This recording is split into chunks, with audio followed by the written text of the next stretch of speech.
another thing I get is it okay if I do this? Is it okay if I do that?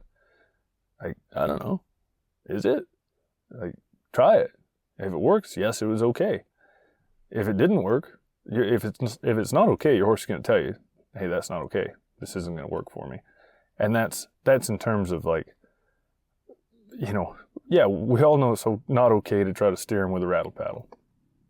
You don't need to ask that one, but that's what I mean. They'll tell you it doesn't work. But what I do mean is it okay if I hold my hands like this? Is it okay if I hold my hands like that?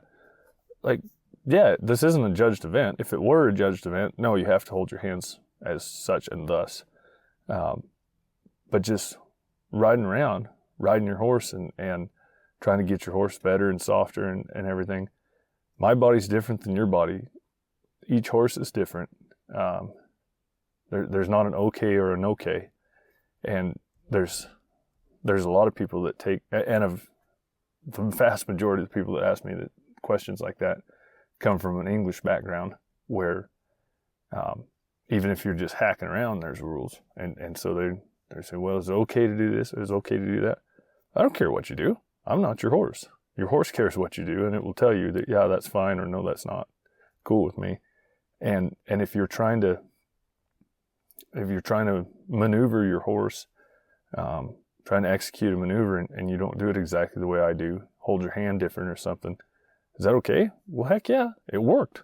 That makes it okay. So, relax.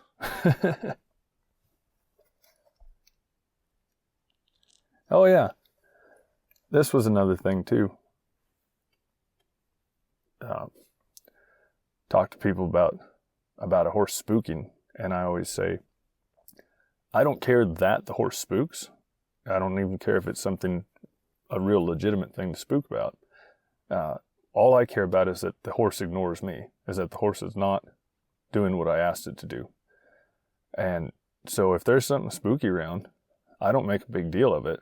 If you make a big deal of it, all you did was prove to them that this is something to be scary about, because they're getting their blood up and their heartbeat rate up, and so all you do is just prove to them that yes, this was scary. Get the adrenaline running, and I don't try to go get them, put their nose on it or whatever. I just put them to work. I don't care that you're not. I don't care that you're scared of that bucket. What I care about is that you tried to sail out, you dropped your shoulder and tried to sail out, and you got out of position. So we're just going to trot here and stay in position. And I don't care that you look at it, but I'm going to put you right back where you belong. I don't care that you look at it, I'm going to put you right back where you belong. And through doing things like that, they start to learn that as long as I just stay in position, stay between the reins, everything's going to be all right. And that's how I get over spooky things.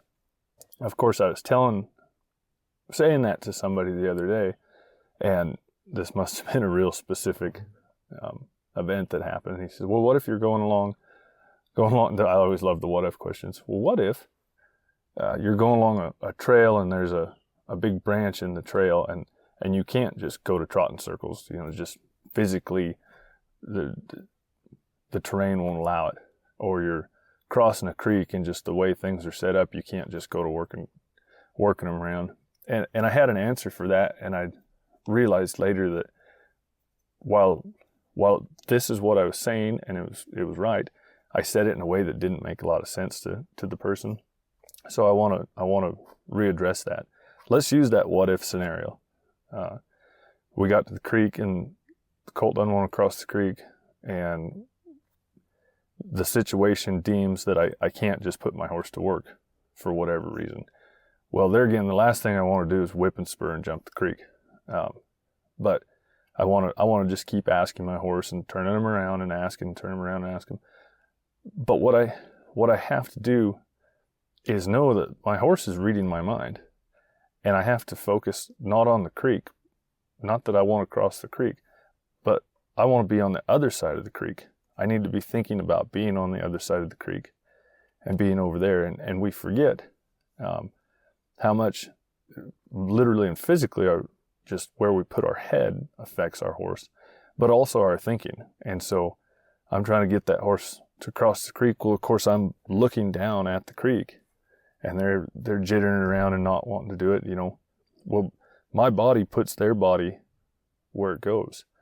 And their depth perception, the way their depth perception works, crossing creeks is kind of a scary deal, especially if you kind of got to go down into it. So I have to tell myself, Brett, you're the one causing the problem here by looking at the creek. You're making a big deal out of the creek. So essentially now I need to do the same thing as I did with the bucket, where I don't care if you're scared of that bucket. All I care about is that you're telling me no. And so I need to lift my head up and look across the creek on down the trail to where I want to be. And if I do that, it changes my body position, which frees the horse up to make the maneuvers that he needs. And it changes the horse's thinking about my emotional state of mind, where that horse goes, oh, okay, we need to get over there. And then I get the horse's mind off the creek. So those are ways we get around those kinds of things. But focusing on the problem is not the answer. That sounds counterintuitive.